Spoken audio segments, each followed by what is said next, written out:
Welcome to Qatar KickAround, the nightly wrap-up and discussion of the day's action in the 2022 World Cup. From the group stage to the final, our team is here, keeping you on top of the world's most watched sporting event. Brought to you by Westwood One Sports. Howdy-ho, and welcome to Matchday 1B of our coverage of Qatar KickAround, our daily wrap-up show of the action in the World Cup 2022 in Qatar. Hi, it is me, Peter.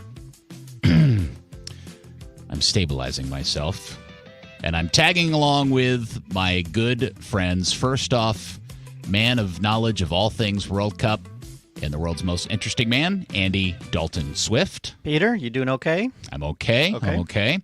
And also joining us, you know him, you love him, our noted football journalist live from London, Lars Sivertsen. Greeting, Lars. Hello, everyone. What an exciting day. Yes, so we will. You sound ambivalent. No. I'm just trying to. I'm trying to be a professional about this. It's been a day. We will talk about England, Iran. We'll talk about Senegal, Netherlands. We'll preview Tuesday's games, but we will first get into what everybody cares about. USA won, Wales won. It's exactly the score Andy and I predicted. It's largely the result in the game that I thought would play out. But I'm telling you, man, I'm not happy about it, Andy. Just backwards a little bit, right? We both thought, I think, things were going to be backwards, and we should have known better because the U.S. under Berhalter, at least, is known to come out guns a-blazing and then not keep things together towards the end, right? Yeah, yesterday we predicted that that Wales would probably get an early set piece, and the U.S. would have to chase the game to get the draw, and they would do it. Yeah, and that Bale would feature in the set piece, and all that came true, right? Yeah. Just real quick, Lars, I'm interested in your neutral position as the person you are here on the pod when it comes to the United States, and I assume Wales too. What was your overall reaction to the game? Well, I would say that. As you guys know, a sports reporter's true bias is always to his pre-match predictions. And I think a lot of the things we talked about came to pass in the sense that we saw, especially in the first half, that man for man, you guys were quite a lot better than Wales. You moved the ball around brilliantly and really hemmed them in. But we also saw in the second half that Wales have sort of reserves of strength and character that they can dip into. And that very big, awkward man, Kiefer Moore, came on and made a real difference. So a lot of the sort of script that we wrote for this game ahead of time, I thought it played out not exactly as we thought, but we saw a lot of the things that we were expecting anyway. I'm a little bit surprised and disappointed by how much you guys ran out of steam in the second half. I wasn't expecting you to be that tired, I guess, but you put a lot of energy into it in the first half, I guess would be the excuse. It was an interesting game in many aspects because, and you're going to hear this a lot, I've already heard this multiple times in some different things I was listening to on the drive down to the studio, is a game of two halves. And I'm interested, well, first off, let's talk about the lineups. Because for Berhalter, I think he largely did what most USA fans wanted, which is a lineup filled with experience. He put Tim Ream in, which I think a lot of people were nervous that he wouldn't do because Aaron Long's been training with Zimmerman for the last couple of weeks.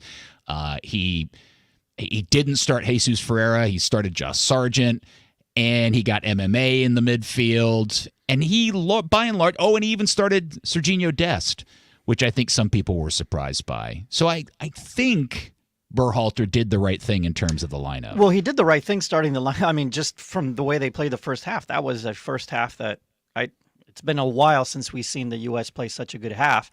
Tim Ream, the center back situation, right? They haven't had a consistent center back pairing in a while, and that's an issue. And I think by putting Tim Ream in there, who plays at the club level with Robinson, you kind of alleviate that issue a little bit. You have two guys that play on the same team, and you bring a little bit of that consistency to an already inconsistent situation. Yeah. And Tim Ream looked good, by the way. I want to say, I've been wanting to say this. I think it's really awesome that the guy that they added late that got them to not be the youngest team in the roster was Tim Ream, and I thought he was outstanding today, Lars. Yeah, no, he did really well, and his. I hope someone asks him at some point. I mean, obviously, it's been easier for him for Fulham in the Premier League this time around because the team's been doing better. But he looks like so much of a better player now than he did a couple of years ago when he was back up in the Premier League, and was really good today. And you guys, you played really well in the first half, and you put Wales on the back foot. Yeah, I noticed the commentator here on the broadcast over on this side of the Atlantic made the point that I've watched a few videos of United States' recent games, and they have not played like this. It was better than you've been playing recently, and the mood was very somber at halftime in the sort of very pro-Wales studio over here, I have to say. No one really saw much of a fight back coming. The only thing, I guess, in hindsight, you didn't actually create that many big chances. I mean, Wales had to retreat to a low block, and they do that kind of defensive work quite well. And as much as you move the ball beautifully and with great speed through midfield, the massive clear-cut chances, there weren't that many of them. No, in fact, Andy, I'm going to ask you, have you looked at the stats yet, Andy? No, but I can pull them up. No, don't quick. pull them up. I'm going to ask you a question. Okay. Right. What do you think, and we're just going to go into every stat nerd's favorite, XG, expected goals. What do you think the expected goals of this game were for the United States and when it was over? Wales? Yeah, the rest of the whole game. 1.1. For who? U.S. Okay, and what do you think it is for Wales? 0.9. Would you be surprised to find out that the United States was 0.79 and the Welsh were 1.56? Wow. Here's the crazy number. With the penalty, though, right? Yeah, that does include, yes, that is true. That does include the penalty. But here's the crazy number.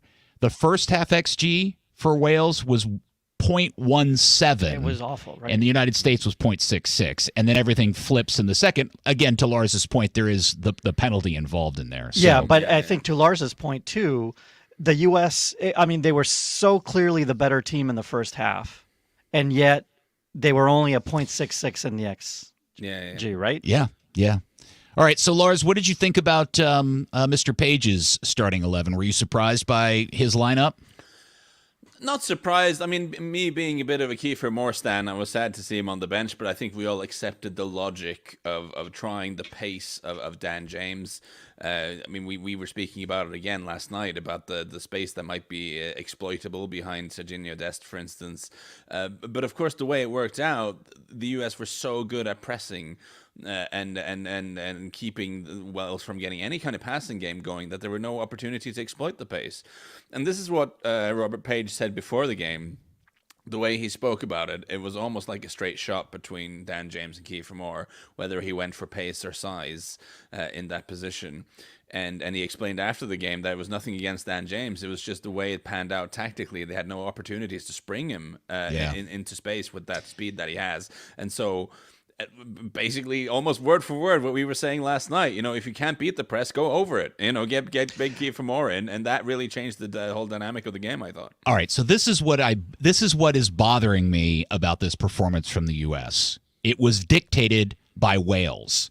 Wales allowed the United States to possess the ball and run the game because they wanted to defend in the first half. And when they needed to do something different, they changed their tactics, and the U.S. was not able. The U.S. had to react to them. And I really wish Berhalter had made some of his own changes to accommodate and account for what the Welsh had done. Well, in a way, Wales had to react to the U.S. as well. The halftime tactical changes by Wales was reacting to what the U.S. was doing. So, I mean, it works both ways. I'm not fully sure I agree with the idea that Wales let the U.S. have the ball. I think Wales absolutely intended to play ball in the first half, but just were not able to do it. Really? They were just poor. You just didn't think... passing was poor. Okay.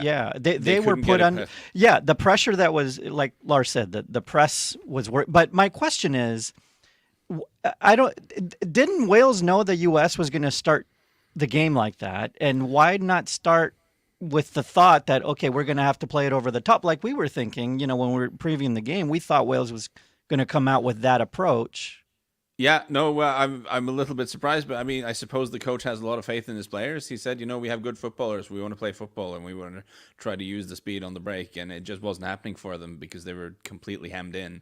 And the Kiefer Morris substitution was almost like an admission of defeat in terms of the first game plan. The thing we were hoping to do we're not able to do it, so we're going to have to do this other thing, which turned out to work quite well. It has been one of my sort of big picture, macro, big brain theories for a while, is that I think the target man will come back in modern football tactics. I think that makes a total, super logical thing as a sort of response to the ascent of pressing, how most good teams play with a high press now. I think there'll be a scramble for good target men because it's such an obvious way to go past it, right? So let's talk about the two goals. Let's first talk about the United States goal, which was lovely. I think I got off my sofa and jumped up and down and screamed and had a brief welling of sports tears going on. Captain America with the assist? Man, that touch was so good. But I really, really, so there's so many good components to it. Josh Sargent's hold-up play when he receives a really kind of difficult ball with the guy on his back. He feeds it off to Pulisic, who makes two really good touches. But it is Tim Weah's finish with the outside of the right foot that is just so high level and hard. He's got a defender closing. He's got a goalkeeper closing. The whole thing is just about as beautiful as an American soccer fan could ever hope for in a World Cup game. And not to mention that it's Tim Weah, a kid that we all love and adore in so many ways. I mean, he's the only one trying to get in behind the lines, too, for the U.S. in the first half. But he's also so calm on the ball. So, I mean, clinical with the finish. He's been showing this, though. Whenever he suits up with the national team and he's healthy, we get a banger out of him. We get a good game out of him. He had a couple of touches in the first half, or that one that came down the line, and he played that ball across on, I think it was at the Sargent one off that Sargent hit off the post. He just had a really good ball across the face of the goal. Just a good performance from him all the way around. And as it relates to the lineups that we were talking about, people were like, why is Aaronson not starting? Why is Gio not starting? This is why, because you have to find a place for Tim Weah, right? And you can't take Pulisic out, so And this is a discussion that we always have with England as well, especially with regards to Sterling, who isn't always everyone's favourite, but he's the player there who makes runs ahead of the ball. And there's no good having all of these creative attacking midfielders who are very technical and clever on the ball if you've got no one making moves ahead of them, right? They need someone to aim for with these through balls. What was the other thing I wanted to ask about before we got... Word for Josh Sargent as well, I guess, who's kind of much derided on these shores for having a fairly ineffective spell in the Premier League with Norwich, struggling to score consistently at least. I mean, you can never accuse him of not working hard enough. He seems to have a great attitude, but I thought he made a really positive impact in that first half with his work rate and like you say, with the hold-up play for the goal and just always moving. He's not the cleanest technician in the world, but I did think there was enough in there for there to be some vindication for him being picked, certainly. Plus, he had a really quality header on goal in the first within the first few minutes. Yes, I mean that was a quality effort. Yes, correct. No, he was okay, and for a position there, it's not their strongest. It was an okay performance, and again, his part in the goal was really, really critical. No, in the second half we didn't see him. Everything. I don't know how much everything changed, and again, I really wish Berhalter had made some sort of tactical adjustments, and almost, it was very clear what Wales was going to do when they stuck on their tree. Right, but you like the end.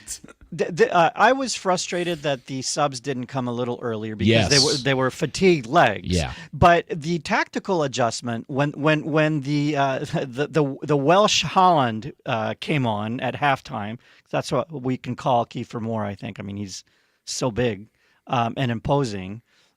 When he came on, you got to wait and see how it plays out a little bit. You can't immediately made that change in the 47th minute. Once you see that they're bypassing midfield and just going to their tall guy up front, you got to adjust for that. And I just there was probably some options that at least you don't even have to change the players, just change how you're playing as a team. And that's where I thought Berhalter maybe had fallen a little bit short. Real quick about the Welsh goal. I know it's a penalty kick, But is anybody else going to jump on my train that actually is less of a Zimmerman mistake and more of a really, really smart veteran play by Bale to see the opportunity to step in and collect the foul in the box? Can it be both? Okay, I'm not even sure. I'm not even sure Zimmerman sees him. It's a really dangerous challenge to make, though, under any circumstance, isn't it? Yeah, I think so because Bale had his back to goal. I think it was a little bit. I don't know if naive is, but it was disappointing he went in like that. I'm okay. I only have seen it a couple of times because they didn't replay it a ton, and I'm not even 100% sure Zimmerman sees Bale as much as he sees that he's a little far from the ball and he has to reach out to get to it because he actually. Okay, let me ask you it I this think, way. to me, when I see it, I see Bale see an opportunity and he capitalizes on it. Let me then ask you this. If it's not Bale, but somebody else, does Zimmerman go in hard like that? But it's Bale has the ball. If it's not Bale, I don't think the other player steps over to try to collect the ball. Now, maybe I'm remembering how the play goes incorrectly. Zimmerman, you mean? No. Who? To me, and Lars, tell me how you saw it. To me, it looks like Zimmerman comes in to play the ball out, and Bale steps in front. This is all within split seconds. Okay, so I would agree that there's an element of Bale being experienced and knowing that if he can position himself between the player and the ball, then one out of two things will happen. Either he will gain possession in the box, which is pretty good, or he might get fouled. So I'm sure that would be his thinking. But I just think any sort of, I mean, lunge is a big word, but any sort of forward movement like the one Zimmerman makes in the box, there is such a risk that you end up catching someone that it's a dangerous thing for a center half to do. And I have a lot of sympathy for center halves these days because there's not much you have to do to give away a foul in the box. We've had this conversation before, Peter. I'm not sure I love the idea that any foul, regardless of context, has to be an 80% chance of a goal to the other team. I think that is OP, as the young people on the internet who play computer games say. But I just, in that context, central defenders these days have to be so smart and so coordinated. And anytime you make any sort of move like that, that carries an element of risk with it. Yeah, it's dangerous. I wouldn't be too hard on him, but it's frustrating as someone who was kind of hoping he'd win. Ultimately, the story with that whole play is Bale. I mean, the fact that Bale is in there and he's big game Bale, right? Yeah, big game Bale, exactly right. Yeah, he had been pantsed by. Did Pulisic pants him before or after that? I can't remember. I know that's Lars's favorite American. Yeah. I'm going to try to work it into my daily speech. It was not sure before how that's at work. the other end. Yeah, it was before. It was before. Yeah. Yeah. And I thought, oh boy, I thought Matt Turner was going to cry. He was convinced he had saved. Matt Turner, by the way, is famous for his penalty work, his penalty saves, and he was just that close. But Bale hits a ball so incredibly hard. By the way, speaking of Turner, good game, solid, good save. I have little to complain about. I mean, I guess we should talk about the referee a little bit, the Qatari referee. I knew I had seen him somewhere, and they said that he had reffed the U.S. in a Gold Cup game. Yeah, the 1-0 over Panama in the Gold Cup. And, I thought the first yellow against Dest was Dest looked like he kicked the ground more than he kicked the player. The McKennie one, definitely a yellow. But then not to give a yellow to Nelson, which is the Welsh player that pulled Pulisic down, and he ends up not giving the yellow for because he hurts himself in the process, Lars.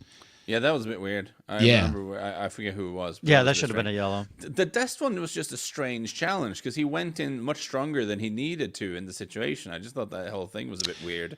I didn't think there were enough funky refereeing in there to warrant a big refereeing talking point, to be honest. Okay. But you know me, I tend to swerve away from ref chat unless it's particularly egregious.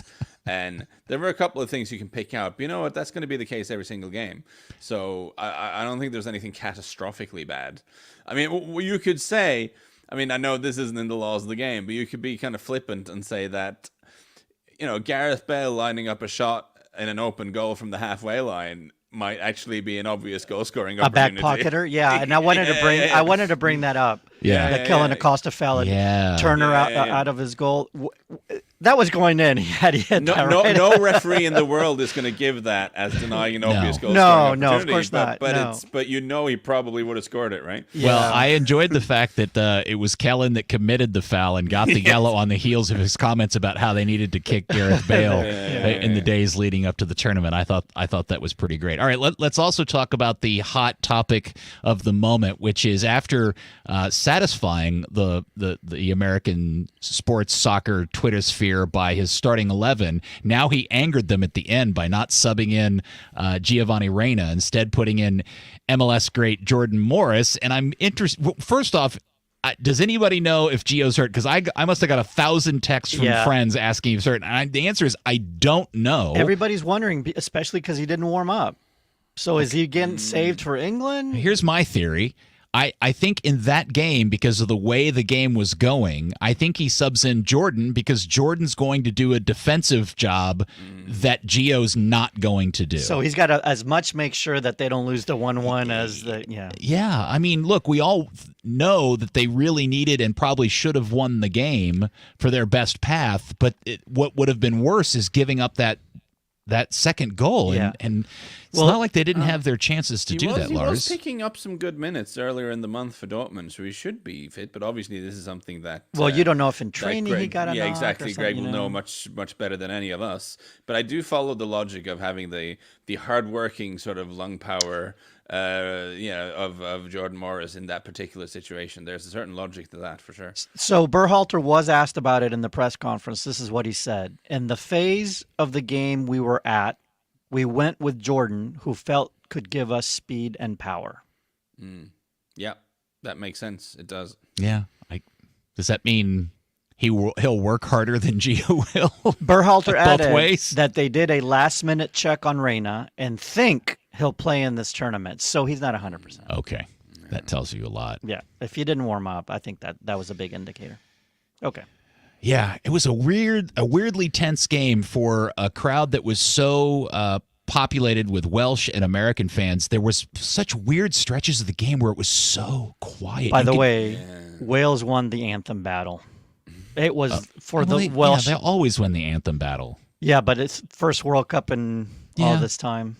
But, man, did you guys pick up on that? There was that sequence of play in the second half where you could literally hear the ball being pinged around the field because it was just so quiet and tense. Both sides were stressed out as all get out. Yeah, there's been a few of those in all the games, really, so far, I've noticed. Yeah. But that's the nature of the crowd, I suppose. All right, so my last question before we move on to other things. How much of the change in the vibe or the kind of pace of the United States, the high energy, really running the show in the first half versus struggling and kind of holding on for dear life for the second half, how much of that is lack of experience on this kind of stage versus, you guys talked about it yesterday, the Welsh having that experience in the Euros? Yeah, so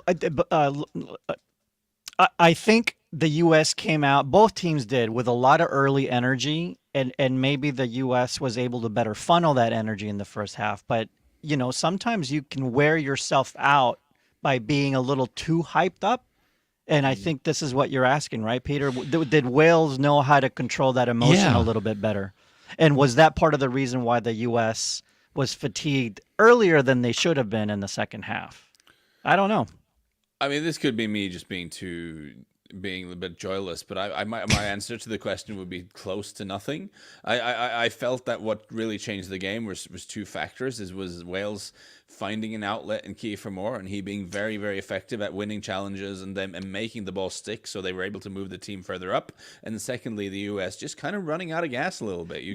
You weren't able to press. Now, your point would be they should have conserved a bit more energy in the first half. Or why did they run out of gas so quickly? Was it, too much pressing in the first half? I mean, did they do too much of it? I mean, maybe it wasn't just hyped up energy. Maybe it was just the tactical approach in the first half led to more to getting fatigued earlier in the second. For Premier League fans, it's Coach Jesse Marsh writ large. Is that what you're saying? No, I'm not sure. I honestly don't know. And I did think Berhalter made some pretty logical substitutions. I mean, you were calling for Aronson for McKennie in our WhatsApp group, and it happened almost immediately afterwards. And I did think there was initial sort of Aronson immediately won a challenge and immediately gave a little bit more energy to that midfield.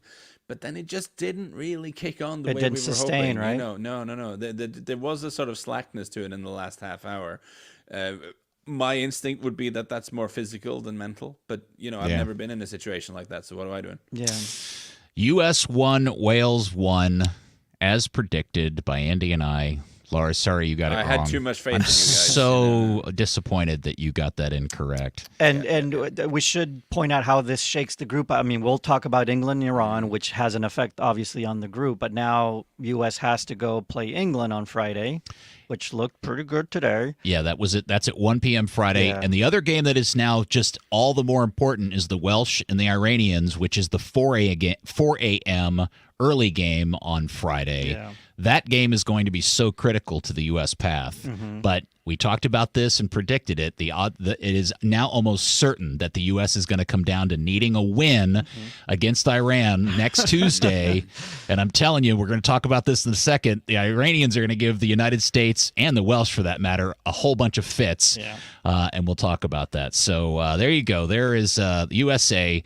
All right. At least they didn't lose, right? Right. All right. We will take our first break, and when we come back, we will get into the other two games of the day in Match Day 1B, and we will do that next.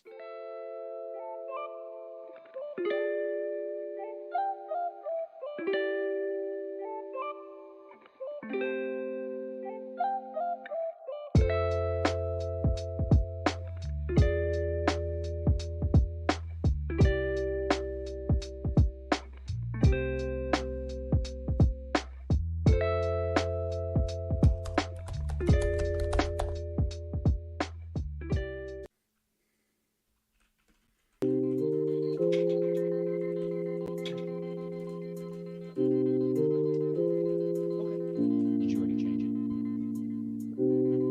Did you fix it? Have you changed it? Because you're frozen here now. Okay, now it's frozen. What did you do? Did you hook up your...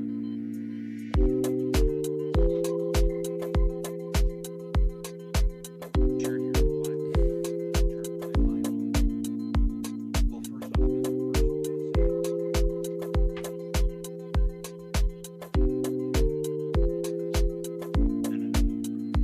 My sin.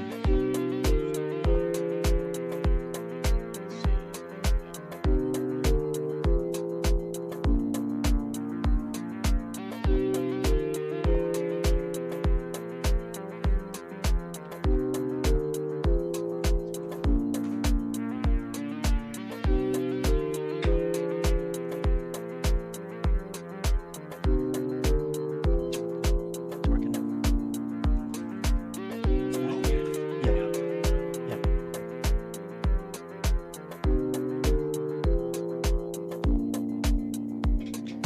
So I'm going to bring it up.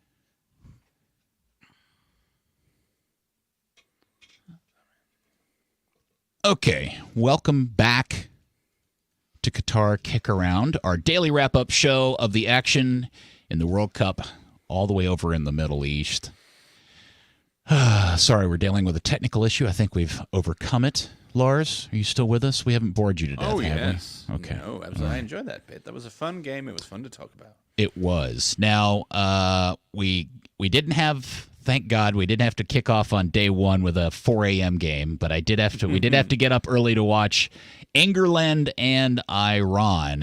And I was going to say, out of all of the possible results, England blowing them out 6-2 was not one that I had written down on my notes as a possible outcome, Lars. Absolutely not. How much time do we have? There's a lot to talk about here because mercifully for you guys who maybe got up a little bit earlier than you wanted to watch this game, it was a lot of fun, right? We were all worried. I was certainly worried. This was going to be a terrible game of football. But the floodgates opened well and truly, unfortunately for Iran.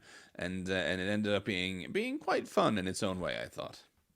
I mean, if you're on the England side, it was a little disappointing from Iran, to be honest. I think we expected a little bit more, but because of all the reasons we talked about before today, but maybe the burden of what they're going through, Yeah, weighed more than I think that Yeah. maybe we That's probably true. We counted on. Or yeah, could, I mean, know? it's possible. All the political strife happening back home. They had made some comments. A couple of players, in particular, had said some stuff in a press conference the day before. None of them all seemed to participate in the national anthem. None of them did, and that was a form of protest, and they can get in big trouble back home for not doing that. In fact, the politicians back home were this is in the lead up to the World Cup. In games they were playing, they were calling for those players that didn't sing the national anthem to get kicked off the team. So the fact that they did in game one, worldwide audience, and they didn't sing the anthem was a big statement by the players, a protest statement. And when your mind is occupied with those things, it does take away with how you perform on the field. It has to, right? Yeah, for sure. And I also have this feeling that the incident with the goalkeeper that got his face smashed in when they went face to face with his center back and his nose turned into mush, that seemed to stun them a bit too. He's a leader too. He's such a big player for them. Yep. And the puzzling lineup choices before we go to England by Quiroz resting. I don't know if he's resting important players for Wales and the U.S., who he probably thinks are bigger and more important games, right? Although losing by 4 is not going to help. Or were there other off-field factors and pressures that dictated those two players not play? Did it have anything to do with what's going on off the field? Who knows? We won't know. There's a lot we don't know, but it is a very strange situation for them to be in because they're caught in this bind in which obviously they're excited to be there and to represent their country, but at the same time, a lot of people feel the national team represents the regime, which some of them might not be as happy to represent. And so you have this weird situation of them not singing the national anthem, the crowd actually jeering the national anthem. And it's really, I mean, obviously this is very strange cultural stuff for us, but I think we can all identify with the feeling, like whichever way you lean over the last few years, there's a good chance you've felt that you love your country, but you don't massively love the people who are in charge of it right now. And I don't judge anyone whichever way you go, but I think a lot of people in the world have felt that recently.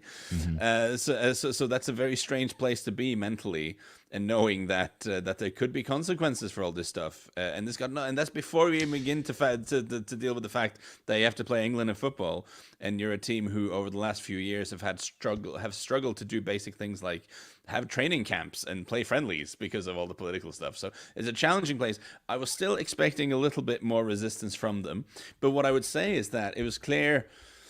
So the first part of the game, yeah, they had no possession, but it did look like they had a lot of people back. They were making it difficult for England to create clear-cut chances, and you thought, okay.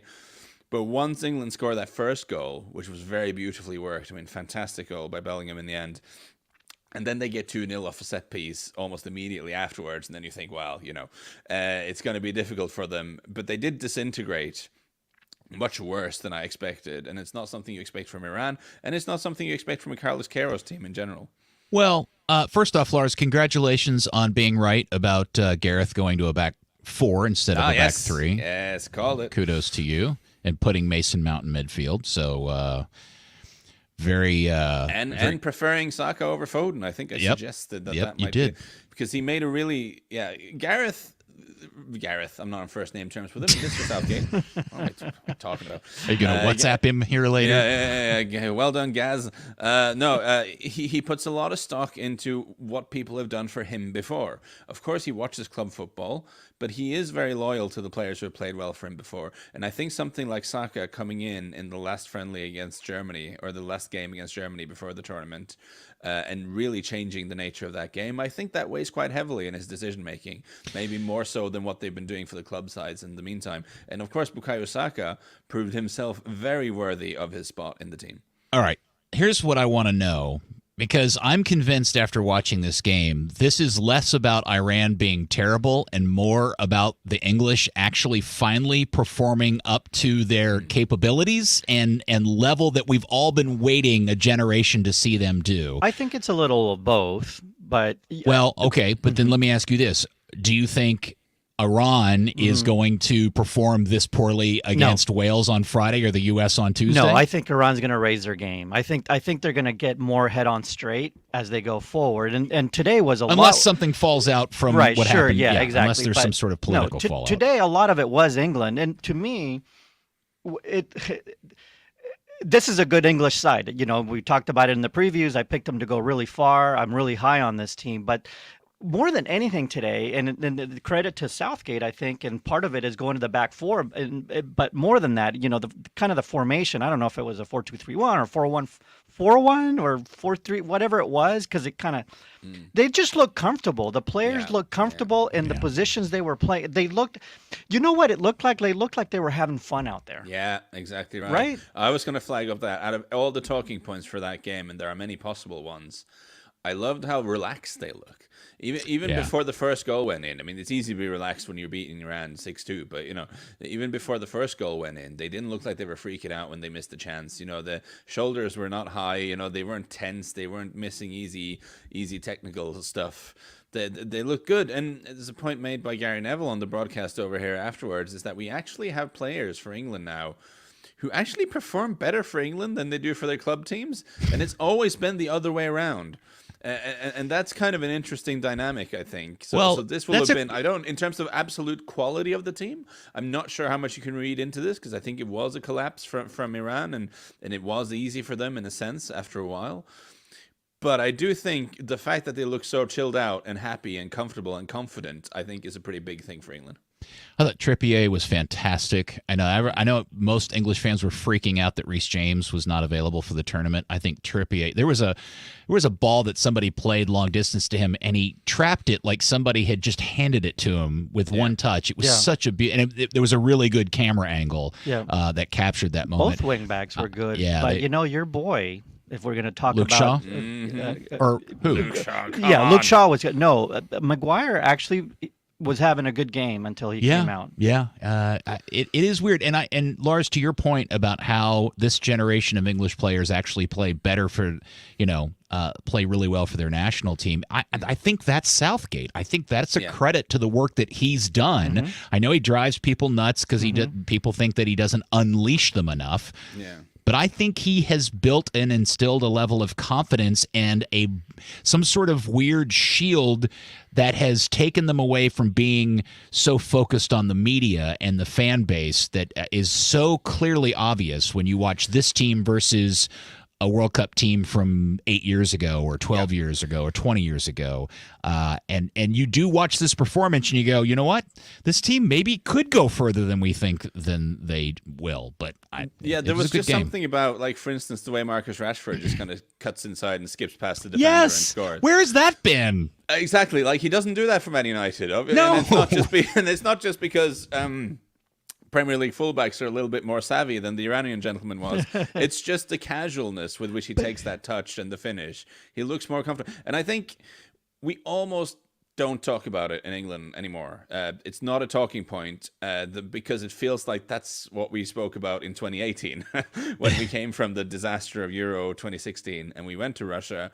And they weren't amazing, but at least they looked like themselves. So the psychology of it and the spirit in the camp was a big talking point. Now we're almost taking it for granted, and I kind of don't think we should, because I think a big part of international management is actually getting the tone of the group right. Well, ultimately, the bottom line, what that comfortableness led to was a professional, patient, clinical-looking team that got the result that was expected of them, was a professional performance, right? Yeah. And they go on and they continue to be the team that they're expected to be. All right. So let me ask this question. Does the fact that they trucked Iran and got this giant... Trucked? You can't just turn anything... Yeah, you can. We do that here in the United States all the time, Lars. Pantsed. You can't nounize everything. Yeah, so pants. You pull down the pants and you make them look silly. You truck them. You run them over. That's what that means. Yeah. I'm sure you've got some crazy things in Norwegian you can teach me about, like reindeer and sharp knives and whales and things like that. What was your question, Peter? Oh, yeah, sorry. The point I was trying to make was, am I being ridiculous and overly American hopeful that England performing so well in this game allows them to back off on the pedal against the United States? No, I don't think so. No, because you know what they want? They want to be able to rest game 3 too, right? I mean, if there's a time to rest and clinch everything. Crap. Plus, do you think, like, Harry Kane today did not score? No, but he looked world class. And so do you think he takes it off the pen? I mean, No, he doesn't do that. Okay, right? whatever. I was being hopeful. I was just hoping. I was looking. I really would love to see the United States get another draw on Friday. Or to win. I'd love to see them get points, but the English looked really, really good today, and it was amazing. Again, this is why I hate the 5 substitution rule, because when Southgate decided to start subbing people in, puts in Team B. He puts in, super, it went from the Justice League to the, yes, like 2 of them scored, right? Yes. He just went from DC to Marvel. That's all he did. He just threw in a different set of superheroes. But it's not saying that the U.S. can't get a result against England. I mean, it's World Cup. Teams then play better second games and teams go down. Real quick, that penalty kick call at the very end was a total job, because I don't know how a shirt pull is a penalty kick by VAR, but Harry Maguire getting literally bear hugged 10 minutes into the game isn't. I have a theory penalty about kick. that. Mm-hmm. I have a theory about that. Because in the first half, that him getting, they were both doing it. They were bear hugging each other, right? He had his arm around a player too. So I'm thinking that's what they saw upstairs. Yeah, so can I just right? I don't necessarily agree with the call. I certainly think the penalty that was given was, you should just ignore stuff like this. No, come on, it's not. But that was a very clear shirt tug. And it was unequivocal, and crucially, the player had a realistic chance of getting to the ball. I think there were 2 strands to the first one. I think it was judged, first of all, that Maguire also had an arm around the fella. Now, I completely agree that it was him wrestling and not the other way around, but I think that's how it looked. And the other thing is, I suspect they will have looked at it and said he wasn't getting to the ball anyway, so it was less of a big deal. Now, I don't necessarily agree with that, but I suspect that's what they were thinking in the VAR booth. Yeah, aside from thinking, wow, it's really hot here. Bah humbug. All right, let's move on to Senegal and the Netherlands, a game I was excited about because, as we talked about yesterday, this is the classic clash of continents and cultures and styles that you only get in the World Cup, at least on at this level.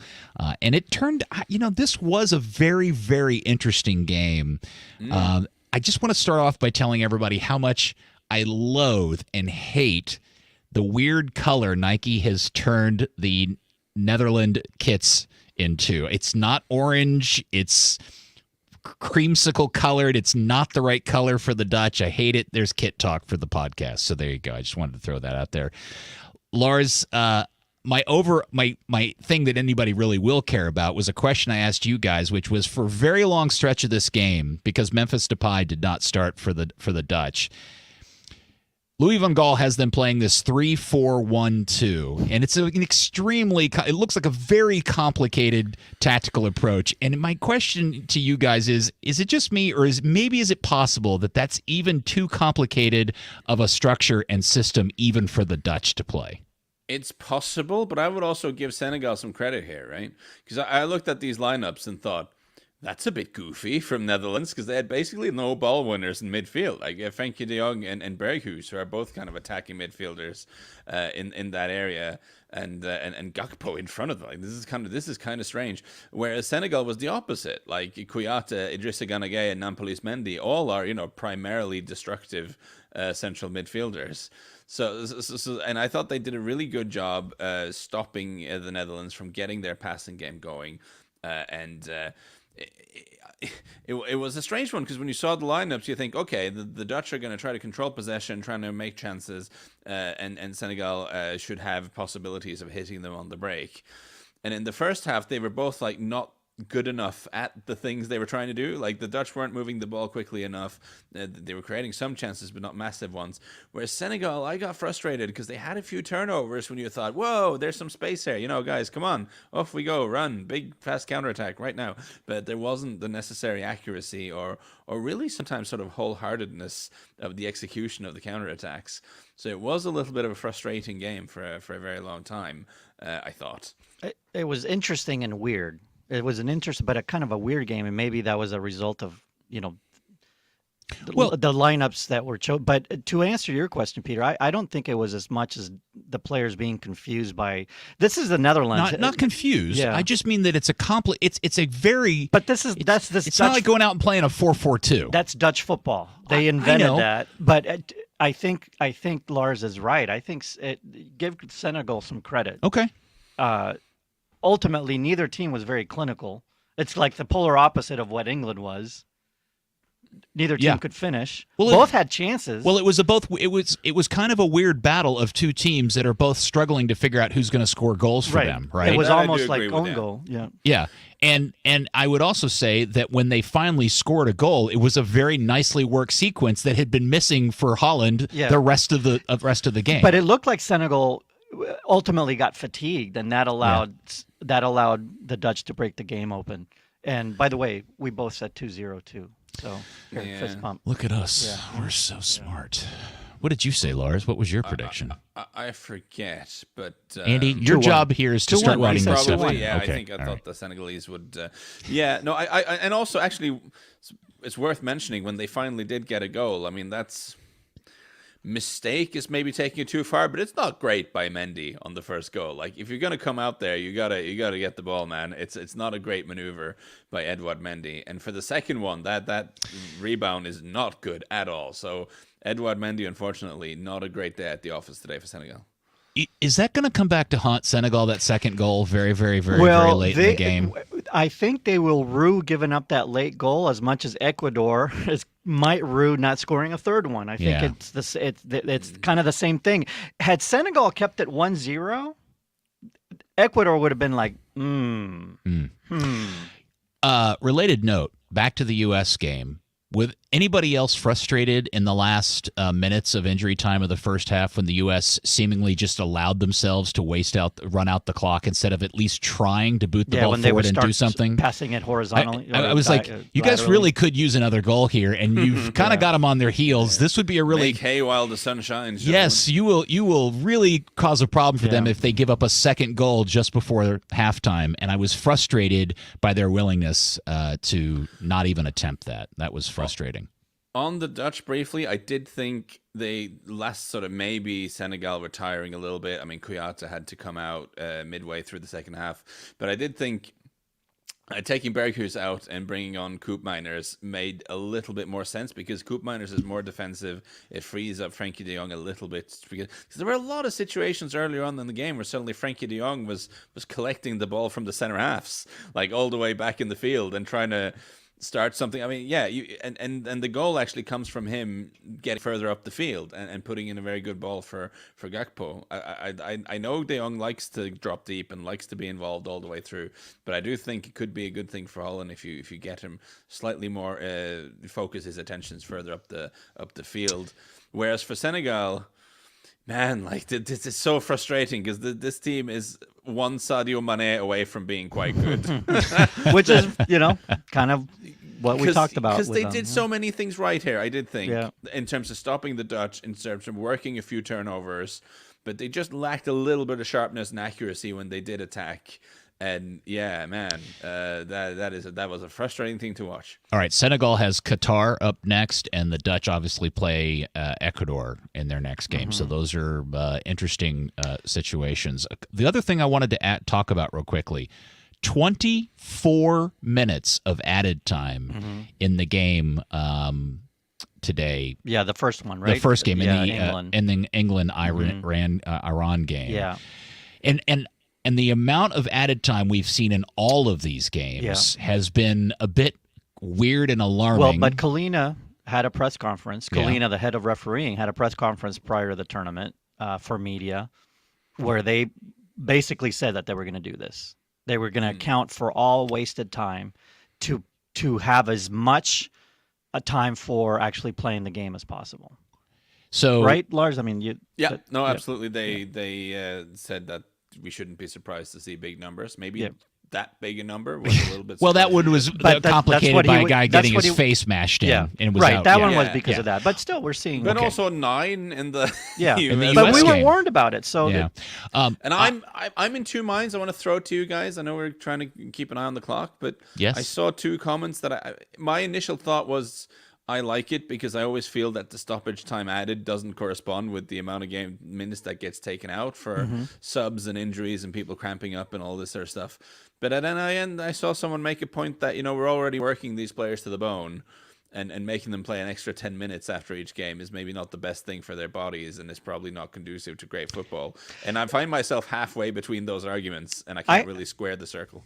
I have a theory. I think this is going to lead to maybe less time wasting, because the time wasting is really not going to matter if you're still adding that time. I don't know. I think that's the nice hope, but I was asked as the official trivia World Cup expert on the of this thing, is 24 total added minutes. You asked I was me? asked this question, and I'm asking you because you are the trivia expert. Is 24 added minutes of total between first and second half of a World Cup game the most in World Cup history? I don't know. I would think it's close. I don't think that has been kept. But I would argue that the stoppage, this game went into extra time, but if you just count the 90 minutes in 82 when France played against Germany and Batisson was almost killed by Schumacher, and they had to really stop the game and tend to him in a medical way because he was about to die, that probably took a long time. Oh, yeah, that's probably a good one. Okay. Good recall. All right, look, he doesn't know the answer, but he brings up a great other World Cup historical factoid that proves once again Who was calling you the trivia expert, by the way? It was. Did you set him It was straight? Dan, and Dan said I knew everything about the World Cup, but he was clearly conflating you and me, is what he was doing. I think there was a lot of confusion there. Yeah, well, don't take it personally. I didn't tell him that. I would have, if I had been sitting in the room, I would have said, no, the person you're thinking of is Andrew. That's what I would have said. I would have stuck up for you. All right, we are going to take our next break. When we come back, we will preview Tuesday's games.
Welcome back to part 3 of Match Day 1B, because they carved up Match Day 1 into 2 halves of Qatar KickAround. We'll finish this up by previewing tomorrow, Tuesday's games, and we're now into full-on 4 games in a day starting at 4 a.m. for those of us here in the United States. Lars, we're going to have to assign you homework as the person who gets to enjoy the opening game of the day at a realistic time. Although tomorrow I don't think I want to miss out on Messi's debut of his 5th World Cup. Lars, got any quick individual thoughts about Argentina and Saudi Arabia? I'm really excited about it, man, because it's one way or the other. Messi is one of the big stories of this World Cup. You know, it's his last go at it. I have picked Argentina to win. I think he's in great form individually for his club team. I think he finally has an Argentinian team around him that makes sense, as we saw, and how they managed to finally win a trophy with them in the Copa America, and not that long ago. So I have a lot of faith in them, and you would think Saudi Arabia in the first game would be a good little warm-up exercise for them. With all due respect to Saudi Arabia, you know, ignorance is never a reason to write someone off, but I think it's fair to say we're not expecting an awful lot from this team. And could be a little bit one-sided, but even if it is, it's exciting to get a glimpse of this Argentina team because they're definitely one of the favorites for the tournament, and I'm raring to go and to see what they look like. Andy, if Argentina similarly trucks Saudi Arabia by some big score like England did Iran today, would that be unusual in a World Cup to have two opening games be separated by 4 goals or so? No. Okay. No, I mean there's been lopsided scores in World Cups before, and I just mean in opening games. On first game. No. Okay. No. Particularly when it's an Argentina playing a Saudi Arabia. It's also not uncommon for, a team like Argentina to beat Saudi Arabia 1-0 because it's the opening day. Anything can happen in opening day. I think what we have to look for tomorrow, not so much by how much Argentina trucks Saudi Arabia, because it could be close. Argentina might just come out and not have a great game. And that doesn't mean anything. I think like what Lars said, it's more of another tune-up match for Argentina before they get really going in the tournament. I think tomorrow what we have to look for is to look at Messi. He didn't train. He hasn't been training with the team until a couple days ago. Is he at 100%? Because there was some lingering, I remember, I think it was a hammy issue that he had towards the tail end of the season. And Argentina sat him. So tomorrow will allow us to see, is he back at 100% or are they pulling him off in the 70th? That's what maybe sub him in, maybe not start him. And this is also a little bit sort of saccharine, but last season when Messi was not playing well for PSG, I started thinking, wow, maybe it's over now. Maybe this era of Messi is gone and we're not going to see him be as good as he can be anymore. And that made me really sad. So now that he's back and doing the things, I'm more motivated than ever to watch him as much as I can to sort of soak up the last sort of years of his heyday, because there's no guarantee we'll see a player quite like him again in our lifetimes. All right, 4 a.m. That is Argentina, Saudi Arabia on FS1. Also on FS1, the next game, 7 a.m. Andy, Mexico, Poland, a game that we have been telling people you must watch this. This does line up to be a good, exciting tilt. Yeah, this is the game of the day, no doubt, tomorrow. If anybody's going to want to get through this group, I mean, it's unlikely to be in first place because Argentina's probably going to take that slot. So it's all about second, and these two teams are the two that'll be vying for that. So Mexican, Poland, the one-trick pony versus an old, aging Mexican team that has this generation.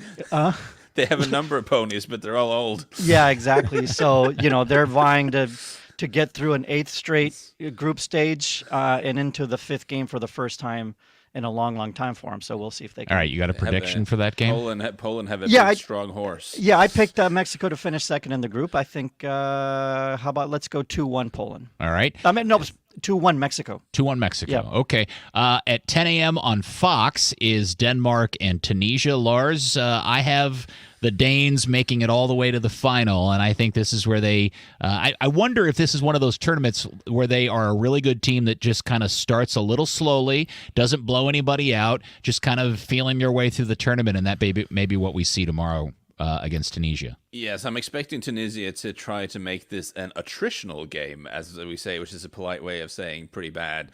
I think they're going to be quite defensive. If Denmark have a weakness, it's at center forward. None of their number 9 options are especially good. Kasper Dolberg found some form at the Euros last year, but he hasn't been good for Sevilla. Has hardly been playing for Sevilla this autumn. So who starts up front for Denmark? We don't really know. So there is a fear. There's a fear in me of that it could possibly be a dull sort of, maybe even a 0-0. But you would expect Denmark to get a goal from somewhere, and it could be like England-Iran in the sense that once you get the first goal, then you're flying. So maybe a little bit attritional, a little bit slow, but Denmark to get the win. All right, you got a predictive score for that one? Yeah, let's say 2. They get the 1 goal, and then they get 1 on the counter after that. Okay. And then the final game, the 1 p.m. game, also on Fox, is France versus Australia. Now, when we saw this initially, I think everybody thought this could be another trucking, but because Benzema is now hurt and they're missing a whole list of starters, and we have talked about the feel and vibe that this French team kind of has a explosion potential. Like there's a high potential value of them just exploding as they have in World Cups after they've appeared or won a final. Is there any chance Australia ends up getting a surprise here from either one? What's of you a surprise? A draw? Yeah. I think of course there's a chance, and I mean, we'll find out. What does France have? Are they clicking? Internal strife, all that. Because if all that is a thing, and they don't get a goal, for the early or whatever in the first half, then pressure mounts, and it could end up not ugly, but like a draw for France here would not be a great result, right? So I don't discount the possibility of Australian drawing. I think France will win the game, but we're going to find out if France has the issues that we've been talking about or not. I'm very, very close to discounting it. It's just I really want to like Australia. I know some Australians; they're great people. I do some work with Australians. I really wanted to go in this with like big Australia is my second team. Let's go, guys. But oh my God, there's just not a lot of good players on this, and I desperately hope I'm proven wrong. I hope we're sat here tomorrow night and I look like an idiot, but this is not a good team. Man for man, it is a poor team, and they're going to have to overperform by a lot to be competitive in this game. But it is one of those where we get. Are they Qatar bad? No, because I think you'll get more fight, and I think you won't get the thing you were talking about how just basic footballing things that they're not doing. I don't think we'll see that. Okay. And always with Australians, I should say this in case any of them listening, it's correct. Always with Australian sports people, there's a level of commitment and fight and spirit Grit. that you're always getting from those guys. Anyone who's at any But I just think this game for me is much more about what do France look like without Benzema, and I have privately suspect that actually. I say they're better off without him. That sounds absurd, but I think the balance might be better without him. Ridiculous, sir. So no, I can understand that it's not the best 26. It's the combination. But speaking of 26, did you know the shops didn't bring in a replacement from Benzema? He's like, no, 25 is fine. That's a diss to all the others, I guess. And Benzema even took himself out of the. He's like, I'm done with world. He could bring somebody else in. That's pretty arrogant. Or what? Well, we've been for years. We've talked about. We said this yesterday. French are supposed to have so much depth they could field 2 World Cup teams, and now they've lost several players. We don't need the 26 players. We've got so many good players. Okay. What I saw suggested by someone who follows French football even more closely than I do, is that Deschamps is very big on trying to get the atmosphere internally in the group right this time. He's conscious that was an issue at the Euros, and that's one of the things that went right in the last World Cup. And he would rather have a smaller and tighter group, and he doesn't necessarily want an extra guy in there. He doesn't think there's a huge benefit to be had in having an extra body. Well, there you go. Match day 1B. In the books. We have made it through yet another episode. We've only got like 26 of these left. We're in full swing. We haven't even gotten to 4 games in a day. Oh, man. So exhausted already. Well, good stuff. Huh? Should we predict? Should that be a predict? When will one of us get World Cup fatigue? At what point in the calendar will one of us start going, man, there's just too much soccer now? Yes, I see. Andy automatically is out. It's between you and I because Andy never gets World Cup fatigue. I get soccer fatigue, but not World Cup fatigue. I save all my soccer space for World Cup, and then I'm ready. All right.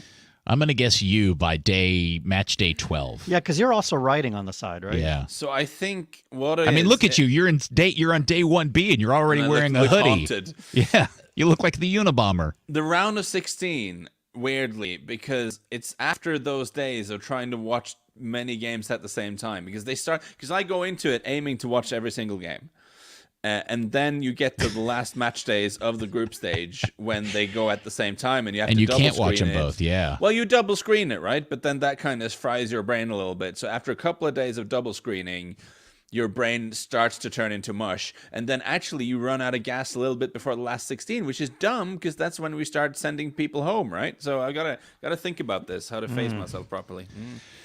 All right. Well, the day did not go exactly as I hoped for. The U.S. did not win, but they got a point, and that's important. We're going to be positive-minded. A 1-1-1 through the tournament is what I thought, and I'm going to stick to it. They're going to get through. Are we still 50-50? Yeah. Yeah, still. No, I still think they're going to get out of the group. I think they're going to get that win against Iran, and all will be okay. I agree. Lars, thank you once again, sir. Say hello to everybody there in Richmond when you're out and about in the town square. heading straight to the pub to talk to the old lady from Ted Lasso. Yeah, or say hello to Coach Beard for us. Andy, thank you very much.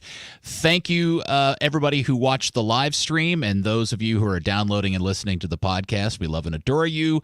We'll talk to you tomorrow on Match Day 2. Get stuck in and win your 50s.